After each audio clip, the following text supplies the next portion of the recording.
Hey dear students, how are you? Hope you all are good. Welcome back on the channel. और आज की इस class में हम पढ़ने वाले हैं क्लास 10th मैथ्स NCERT।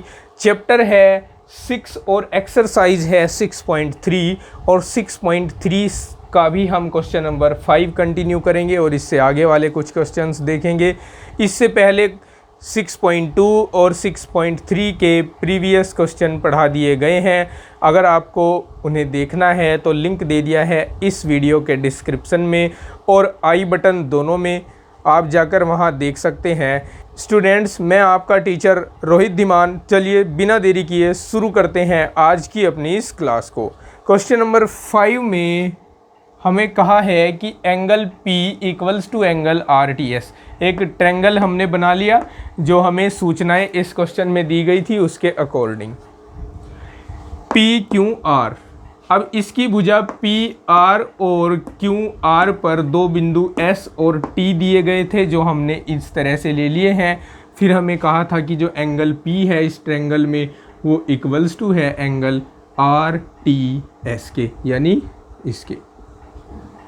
अब हमें कहा कि आप सिद्ध करके दिखाओ कि जो RPQ ट्रायंगल है RPQ वो सिमिलर है यानी समरूप है RTS के। तो चलिए शुरू करते हैं। बड़ा सिंपल है इसको दिखाना। तो प्रूफ में हम लिखेंगे चित्र से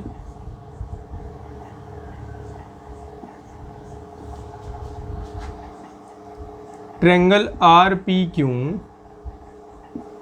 व RTS में सबसे पहले हमें यहाँ पर जो एक फैक्टर इक्वल दिख रहा है इनका वो है इस बड़े त्रिभुज RPQ का एंगल P और इस छोटे त्रिभुज RST का एंगल T, जो कि हमें दिया हुआ है इक्वल। तो हम लिख देंगे angle P equals to angle RTS। ये हमें दिया हुआ है यानी गिवन है। दूसरा हम देख सकते हैं कि PQR में और STR में ये R जो एंगल है ये दोनों में आया है, इसका मतलब ये कॉमन है। तो हम लिख सकते हैं angle R equals to angle R, ये है कॉमन। और जब किसी त्रिभुज के दो कोण बराबर हो जाए तो हम लिखते हैं AA या ट्रिपल ए ही लिख देते हैं। समरूपता से ये दोनों त्रिभुज जिनके लिए हम यह दोनों फैक्टर, ये दोनों एंगल इक्वल दिखा चुके हैं, ये हो जाते हैं समरूप। और यही हमें प्रूव करना था इस क्वेश्चन के लिए। ठीक है, इसे जल्दी से नोट कर लीजिए, फिर हम देखते हैं नेक्स्ट क्वेश्चन का सल्यूशन।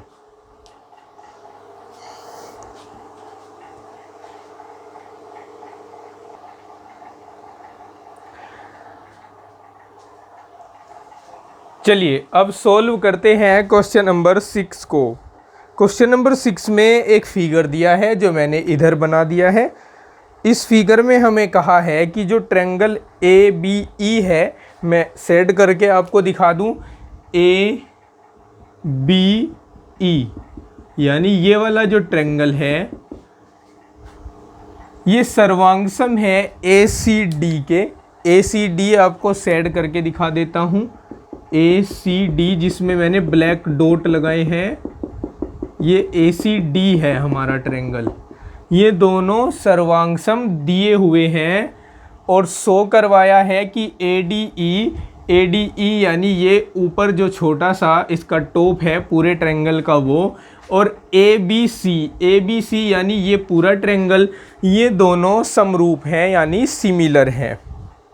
सबसे पहले देखिए, आपको यहाँ सर्वांग समता से समरूपता में जाना होगा, तो इसलिए आपको सबसे पहले ये पता होना चाहिए कि सर्वांग समता और समरूपता में डिफरेंस क्या होता है। सर्वांग समता और समरूपता में एक छोटा सा डिफरेंस ये होता है कि जब दो आकृतियाँ सर्वांग सम होती हैं तो हम आकृतियों में भी विशेष आकृतियों की बात करें तो त्रिभुज, जब दो त्रिभुज सर्वांग सम होते हैं तो उनकी प्रत्येक जो संगत भुजा है वो बराबर होती हैं। लेकिन समरूपता में ये डिफरेंस होता है कि जब दो त्रिभुज समरूप होते हैं तो उनकी भुजाएं बराबर हों या ना हो, लेकिन वे समानुपात में होती हैं। तो सर्वांग समता और समरूपता में जो छोटा अंतर है वो है कि सर्वांग समता में इक्वलिटी यानी बराबर का गुण होता है और समरूपता में समानुपात यानी प्रोपोर्शनलिटी का गुण होता है। तो हमें यहाँ पर इसी डिफरेंस का फ़ायदा उठाकर आगे बढ़ना है कि हमें यहाँ से इन दोनों त्रिभुजों की भुजाएं बराबर लेकर चलना है और उन भुजाओं को समानुपात में दिखा देना है। तो हम कह सकते हैं कि ADE समरूप है ABC के। अब हमें इन दोनों को समरूप दिखाने के लिए देखिए करना क्या होगा, इनकी संगत भुजाएं समानुपात में दिखानी होगी, अर्थात हमें दिखाना है AD/DB, AD/AB equals to AE/AC। ठीक है, ये हमारा काम है इसमें। तो चलिए शुरू करते हैं अपने इस काम को। सिंस वी हैव, अब चूंकि हमें दिया क्या है, दिया है कि ABE जो ट्रायंगल है वो सर्वांगसम है ACD के। ABE अगर ACD के सर्वांगसम है तो इसकी भुजा बात करें, इसकी भुजा जो AE है, AE वो बराबर हो जाएगी इस वाले ट्रायंगल की भुजा AD के। तो हमने लिख दिया कि तब AD बराबर AE हो जाएगा। ठीक है, अच्छा ये हमने समीकरण 1 मान ली यहाँ पर। तथा इस त्रिभुज ABE की बात करें तो इसमें जो AB भुजा है ये किसकी संगत भुजा है, दूसरे त्रिभुज की AC भुजा के संगत है। तो AC लिख दिया हमने यहाँ, ये हमने समीकरण 2 लिख दिया इसको। ठीक है, अब हमें क्या करना है, अब समीकरण 1 से हम इसको AD इक्वल्स टू AE लिखें या AD equals to 1 into AE लिखें, कोई फ़र्क तो नहीं होगा, नहीं होगा। एक से किसी में भी गुणा कराओ फिर से वही आ जाता है। लेकिन यहाँ से हम इस AE को लेफ्ट हैंड में लाएं तो ये AD को डिवाइड करेगा, AD/AE इक्वल्स टू 1 आ जाएगा। This is equation 3। समीकरण 2 से अगर हम देखें तो AB बराबर AC है। अब AB बराबर AC लिखें या 1 गुणा AC लिखें, बात तो एक ही होगी ना। या हम इसको ऐसे लिख दें AB/AC बराबर 1, ये समीकरण 4 हो गई अपनी। समीकरण 3 और 4 को अगर हम देखते हैं तो इनकी RHS इक्वल है, देख सकते हो RHS इक्वल है, तो LHS भी तो इक्वल होगा ना। तो समीकरण 1 व 2 से AD/AE इक्वल्स टू होगा AB/AC। बट हमें दिखाना था कि AD के अपोन में आना चाहिए AB और AE के अपोन में आना चाहिए AC। तो हम इनको इंटरचेंज कर दें, आपस में लिख दें, या AD अपॉन, इसको यहाँ लिख दें, इसको यहाँ लिख दें, क्रॉस मल्टीप्लिकेशन कराकर AD/AB और AE/AC। अब आप देख सकते हैं AD भुजा छोटे त्रिभुज की, AB भुजा बड़े त्रिभुज की, संगत भुजाएं हैं, दोनों समानुपात में हो गई। इसी प्रकार ये दोनों संगत भुजाएं इस त्रिभुज की AE और बड़े त्रिभुज की AC, ये भी समानुपात में हो गई। और ये कोण दोनों में इक्वल है ही, है ना। तो लिख देंगे तथा angle A equals to angle A, ये दोनों में कॉमन है ही पहले से। तो यहाँ हम SAS समरूपता का प्रयोग करके दोनों त्रिभुजों को समरूप दिखा देंगे। किस किस को, इन दोनों को, एक तो ए डी ई को, ए डी ई ये समरूप हो जाएगा ए बी सी के। ठीक है, ये अपना प्रूफ हो जाएगा इस क्वेश्चन के लिए, प्रूव्ड लिख देंगे। ठीक है, इसको जल्दी से नोट कीजिए, फिर हम नेक्स्ट क्वेश्चन का सॉल्यूशन देखते हैं।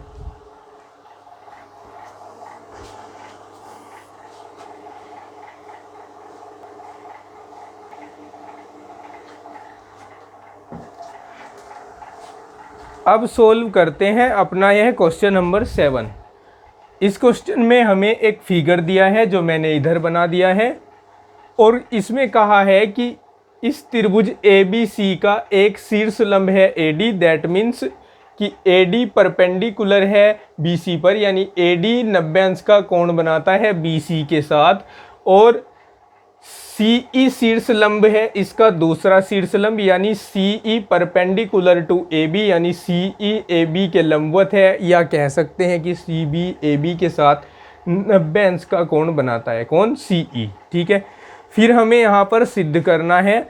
सिद्ध जो हमें करना है उसमें 4 पार्ट सिद्ध करने हैं। पहला पार्ट है कि त्रिभुज ए ई पी, ये है हमारे पास त्रिभुज ए ई पी, ये हमें समरूप दिखाना है सी पी डी के। दूसरा पार्ट है कि ए बी डी समरूप दिखाना है सी बी ई के। तीसरा पार्ट आप देख सकते हैं, चौथा देख सकते हैं। बारी बारी से हम इनको सोल्व करने वाले हैं। तो चलिए देखिए प्रूफ इसका। अब प्रूफ में जो ट्रायंगल मैंने डॉट लगाए हैं, जिसमें वे दोनों ट्रायंगल्स को लेकर हम आगे बढ़ते हैं और उनको हम समरूप दिखाते हैं। तो चित्र से त्रिभुज ए ई पी व त्रिभुज सी पी डी में, इसमें देखिए सबसे पहले तो हमें इक्वल एंगल चेक करने हैं। इसमें ये एंगल और इसमें ये एंगल दोनों 90 के हैं। ठीक है, 90 अंश के हैं। तो पहले हम इन्हीं को लिख दें। इस त्रिभुज में बात करें A E P, angle A E P equal है इस त्रिभुज के एंगल सी डी पी के। तो एंगल सी डी पी के इक्वल है। ये क्यों आया, यहाँ पर कारण देना पड़ता है।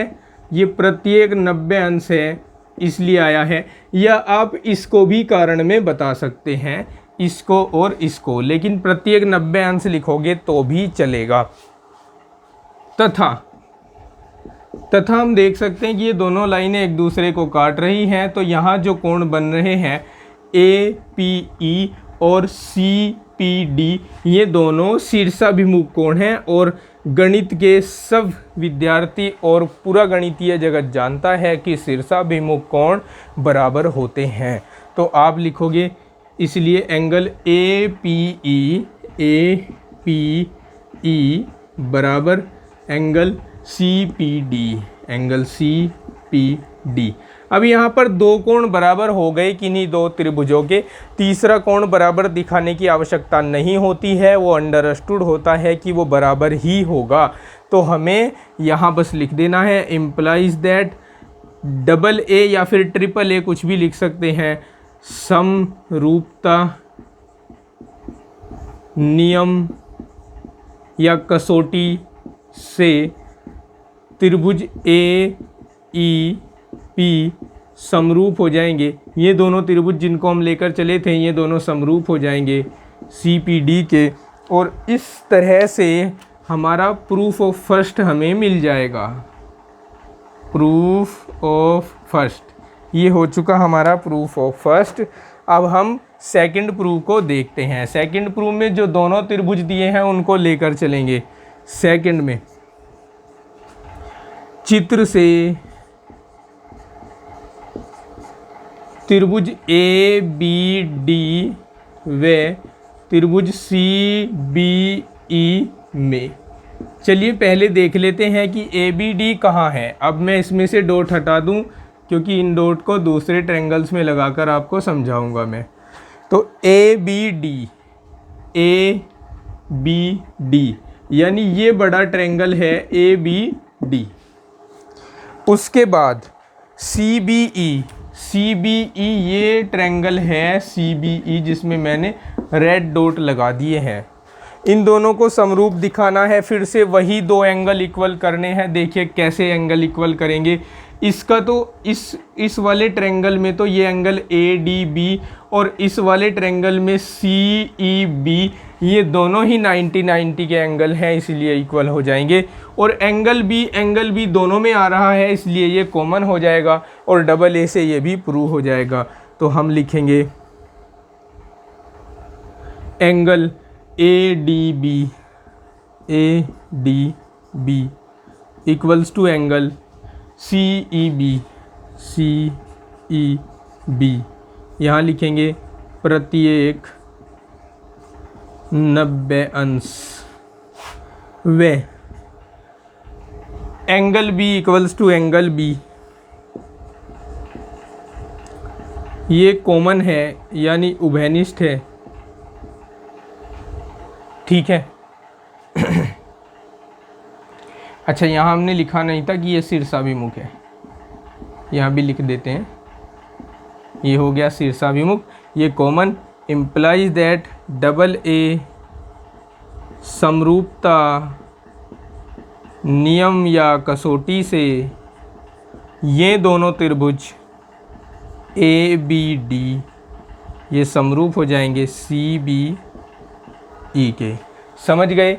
चलिए अब नेक्स्ट पार्ट को प्रूव करने वाले हैं हम। पार्ट थर्ड है, लिखेंगे चित्र से। अच्छा, इसको ब्रैकेट में बंद कर दो और लिख दो प्रूफ ऑफ सेकंड। अब चित्र से इन दोनों ट्रायंगल्स को लेकर चलो, ए ई पी व ए डी बी में।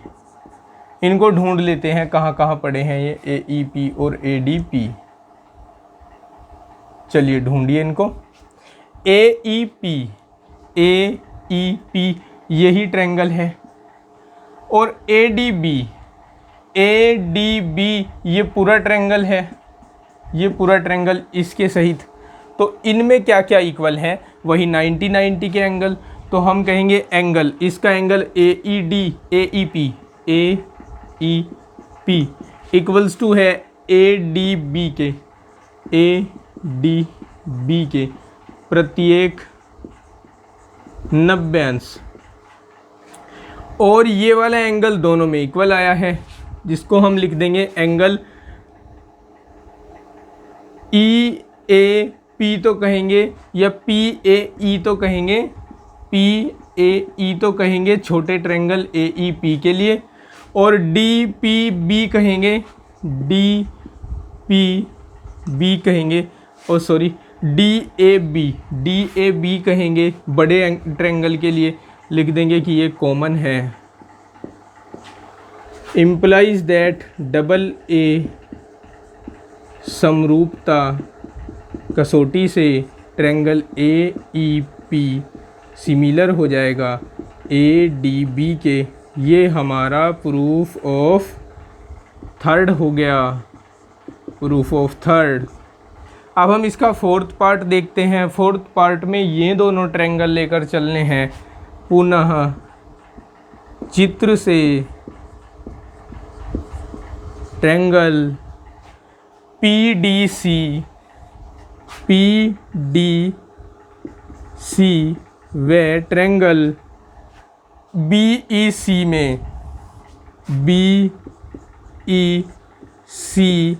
में हमें क्या करना है, फिर से इनको देखना है कि ये कहाँ कहाँ पर है और देखना है कौन कौन से एंगल इक्वल होंगे। पी डी सी अपना ये ट्रायंगल है और ए डी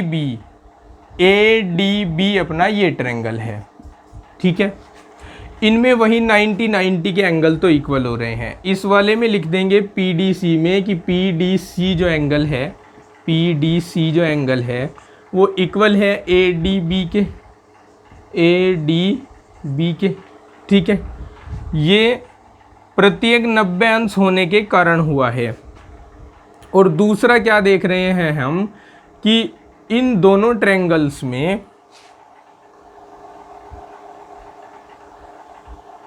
PDC, कुछ गड़बड़ लग रहा है, PDC, BEC, अच्छा ये नहीं है भाई, इसमें ये नहीं है, BEC ये है अपना, तो इसमें ये वाला एंगल कॉमन आ रहा है, ठीक है, ये वाला एंगल कॉमन, तो इसको लिख देंगे angle C equals to angle C, ये कॉमन है, इसलिए हम लिखेंगे डबल A समरूपता कसौटी से जो त्रिभुज PDC है वो सिमिलर हो जाएगा BEC के, और यही हमें प्रूव करना था, जो हमारा प्रूफ ऑफ फोर्थ है, ठीक है। इस तरह से इस क्वेश्चन का जो सल्यूशन है वो कंप्लीट होगा। Note it.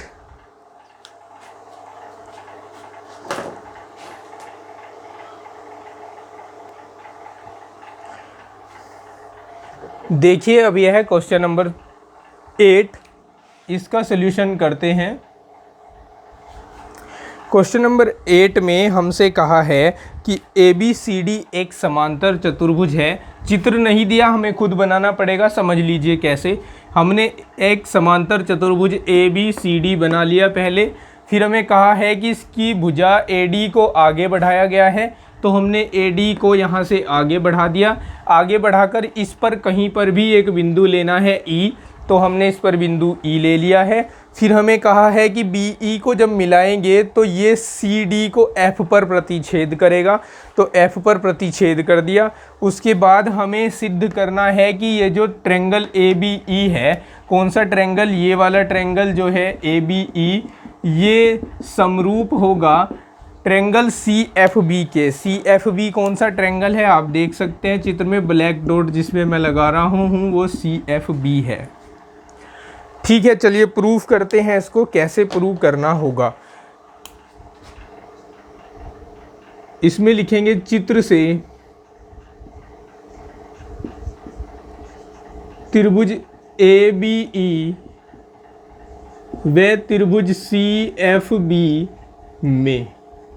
सबसे पहले तो मैं आपको बता दूं कि यहाँ पर ये जो एंगल है A, इस ट्रायंगल ABE का इस ट्रायंगल BCF के एंगल C के इक्वल होगा।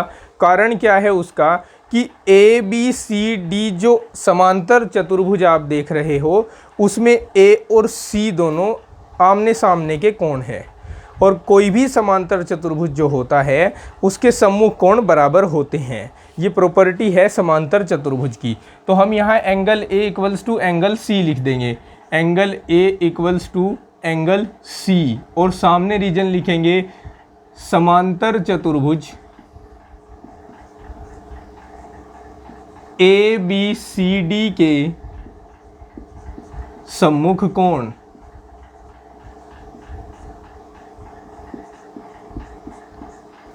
ठीक है, फिर दूसरा एंगल कौन सा इसमें इक्वल है वो मैं आपको बता दूं। चूंकि जो समांतर चतुर्भुज होता है उसमें आमने सामने की भुजाएं समांतर होती हैं और बराबर भी होती हैं। अब ये AD और BC जो है वो समांतर है। अब AD को बढ़ाकर आगे AE तक ले जाया गया तो जो लाइन AE आएगी वो भी तो BC के समांतर ही होगी। अब हम कह सकते हैं कि AE और BC दो समांतर रेखाएं हैं और BE इनकी तिर्यक रेखा है। इसलिए हम कह सकते हैं कि इसका ये वाला एंगल और ये वाला एंगल एकांतर कोण है और एकांतर कोण बराबर होते हैं। तो हम यहाँ पर दूसरा रीजन देंगे कि इस त्रिभुज में ये एंगल AEB और इस त्रिभुज में एंगल FBC ये बराबर है। अब इसका हमें कारण देना है कि ये बराबर क्यों है। तो कारण में हम लिखेंगे चूंकि AD समांतर है BC के, इसलिए AE भी समांतर होगा BC के, तथा BE इनकी तिर्यक रेखा है तथा ये एकांतर कोण है। रीजन में हमें ये बताना होगा। ठीक है, अब दो त्रिभुजों में दो कोण हम बराबर दिखा चुके हैं, तो तीसरा कोण अंडरस्टूड है कि बराबर ही होगा। तो इम्प्लाइज दैट जो ट्रायंगल ए बी ई है वो समरूप हो जाएगा सी एफ बी के। इसका कारण क्या है? कारण है डबल ए समरूपता कसौटी। ठीक है, और इसी के साथ अपने इस क्वेश्चन का प्रूफ हो जाता है कंप्लीट। यहाँ लिख देंगे हम प्रूफ। ठीक है, लिख लीजिए, फिर आगे बढ़ते हैं।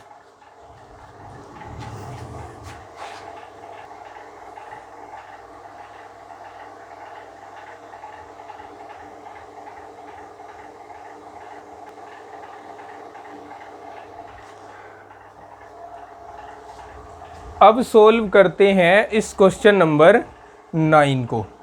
क्वेश्चन नंबर 9 में हमें एक चित्र दिया है जो मैंने यहाँ पर बना दिया है। इस चित्र में हमें कहा है कि ए बी सी और ए एम पी दो समकोण त्रिभुज है जो कोण बी और कोण एम पर समकोण है।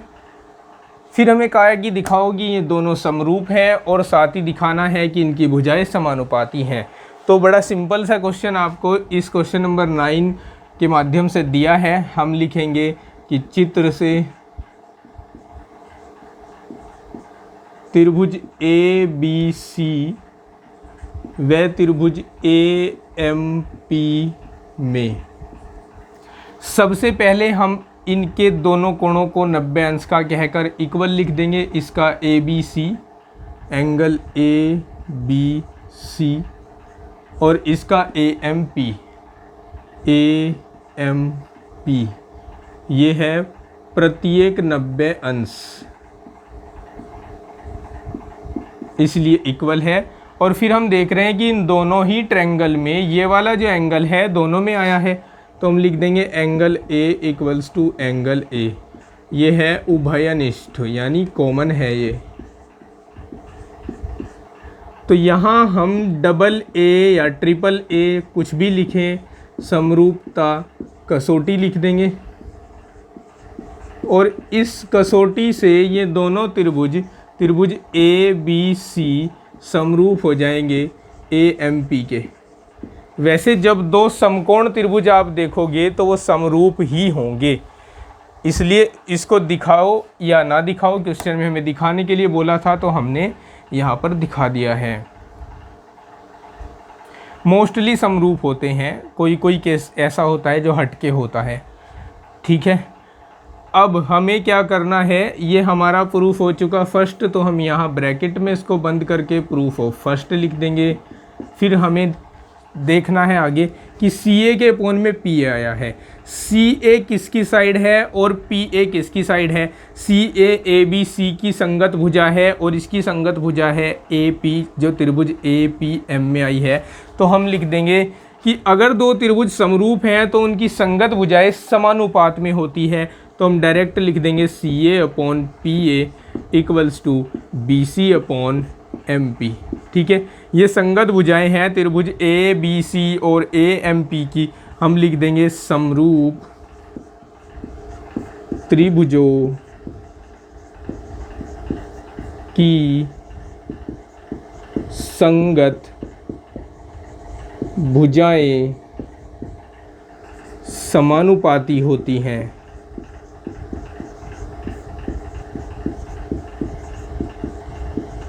और अपना यह क्वेश्चन हो जाएगा कंप्लीट। यहाँ लिख देंगे हम प्रूफ ऑफ सेकेंड। ठीक है, नोट इट।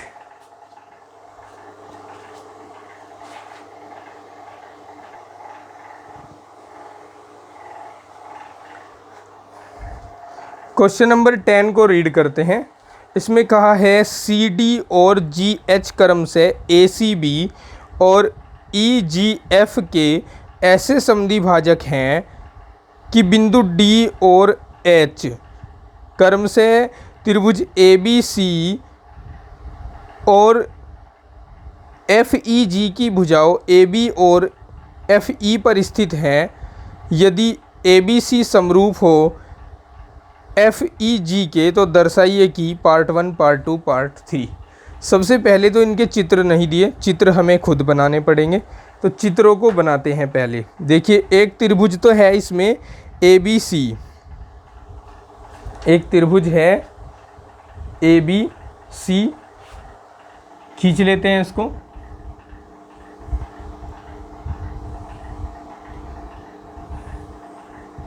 मान लीजिए ये वो त्रिभुज है ABC, और दूसरा त्रिभुज है इसमें EFG, दूसरा त्रिभुज इधर खींच लेता हूं।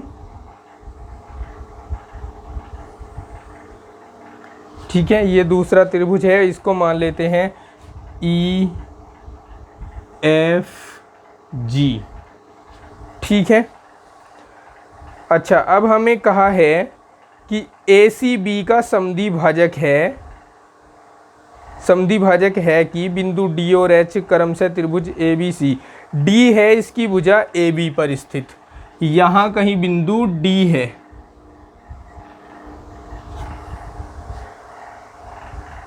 और H है त्रिभुज EFG की भुजा EF पर स्थित, तो यहाँ कहीं H है। ठीक है, ये लिख दिया हमने H, H को ऐसे लिख लेते हैं। ठीक है, इनको मिला दीजिए, ये मिलाया और ये मिलाया। ठीक है, हमें ये बाइसेक्टर कह रहा है, यानी समद्वि भाजक कह रहा है। समद्वि भाजक कह रहा है तो जितना एंगल ये है उतना ही ये होगा, और जितना एंगल ये है उतना ही एंगल ये होगा। अब हम इनको भी मान लेते हैं, इसको एंगल 1, इसको 2 मान लेंगे, और इसको 3 और इसको 4 मान लेंगे। ये 1 2 3 4 में क्यों मान रहा हूँ, क्योंकि इसका नाम मैं ACD भी कह सकता हूँ। अब ये बार बार ACD DCB कहने से हम बचें, उसके लिए हमने इस एंगल को 1, इसको 2, इसको 3, इसको 4 मान लिया। ऐसा करने से हम बार बार कोणों को लिखने के कन्फ्यूजन से छुटकारा पाएंगे, और क्वेश्चन को जल्दी से सोल्व कर कर आगे बढ़ेंगे, और समझ में भी ठीक ठाक आएगा। चलिए अब हमें करना क्या है वो देख लीजिए। सबसे पहले तो आता है कि इसमें गिवन क्या है। ठीक है, एक तो गिवन यही चीज़ हो गई कि जो CD है वह GH है, वो ACB एंगल ACB व EGF एंगल EGF के समद्वि भाजक है। सबसे पहली चीज़ तो इसमें यही गिवन है, समद्वि भाजक है। दूसरा इसमें क्या गिवन है कि ABC और FEG दोनों समरूप हैं। त्रिभुज यहाँ लिख देता हूँ इधर, व त्रिभुज ABC समरूप है त्रिभुज FEG के। ठीक है, ओके। हमें इसमें प्रूव क्या करना है, सिद्ध क्या करना है, उसको देख लेते हैं। सिद्ध इसमें हमें करना होगा CD/GH इक्वल्स टू AC/FG। पहला प्रूव करना है CD/GH इक्वल्स टू AC/FG। दूसरा इसमें प्रूव करना है कि जो ट्रायंगल DCB है, DCB वो सिमिलर है HGE के। तीसरा इसमें हमें प्रूव करना है कि जो ट्रायंगल DCA है, DCA वो सिमिलर है HGF का, HGF। ठीक है, अब हम जो कुछ हमें दिया था सब लिख चुके हैं। अब हम प्रूफ करने की ओर आगे बढ़ेंगे। अब जो हमारा पहला प्रूफ है CD/GH इक्वल्स टू AC/FG, उसके लिए देखते हैं कि CD किस ट्रायंगल में आया है। CD ये है और GH कहाँ है, ये है। फिर AC कहाँ है, ये है AC, और FG कहाँ है, ये है FG।